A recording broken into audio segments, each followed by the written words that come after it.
Good morning, good afternoon, good evening. Welcome back for the reading for August 8th, 2025, and the second half of chapter 9 in the book of Romans. And we see that we were following the verse verbatim, so we got 16 to 33 on August 8th. So we're finishing up God's selection of Israel. We ended with God speaking to Moses yesterday, so now we'll pick up with, "So it is God who decides to show mercy. We can neither choose it nor work for it. For the scriptures say that God told Pharaoh, 'I have appointed you for the very purpose of displaying my power in you and to spread my fame throughout the earth.' So you see, God chooses to show mercy to some, and he chooses to harden the hearts of others, so they refuse to listen. Well then, you might say, why does God blame people for not responding? Haven't they simply done what he makes them do? No, don't say that. Who are you, a mere human being, to argue with God? Should the thing that was created say to the one who created it, 'Why have you made me like this?' When a potter makes jars out of clay, doesn't he have a right to use the same lump of clay to make one jar for decoration and the other to throw garbage into? In the same way, even though God has the right to show his anger and his power, he is very patient with those on whom his anger falls, who are destined for destruction. He does this to make the riches of his glory shine even brighter on those to whom he shows mercy, who were prepared in advance for glory.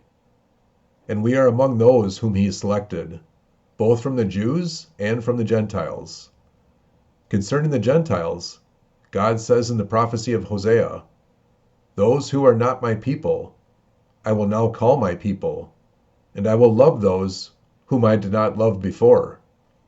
And then, at the place where they were told, 'You are not my people,' there they will be called children of the living God." And concerning Israel, Isaiah the prophet cried out, "Though the people of Israel are as numerous as the sand on the seashore, only a remnant will be saved. For the Lord will carry out his sentence upon the earth, quickly and with finality." And Isaiah said the same thing in another place.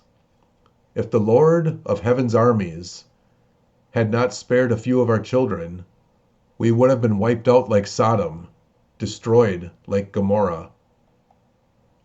Israel's unbelief. So this is the first part that we'll just start today, and then we'll finish this story tomorrow. What does all this mean?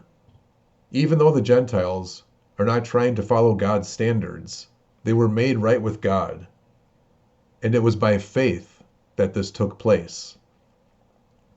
But the people of Israel, who tried so hard to get right with God by keeping the law, never succeeded. Why not? Because they were trying to get right with God by keeping the law instead of by trusting in him. They stumbled over the great rock in their path. God warned them of this in the scriptures when he said, "I am placing a stone in Jerusalem that makes people stumble, a rock that makes them fall, but anyone who trusts in him will never be disgraced." Very, very interesting. All right, chapter 9 is now completed. Lord willing, as always, we will see you tomorrow for chapter 10. God bless.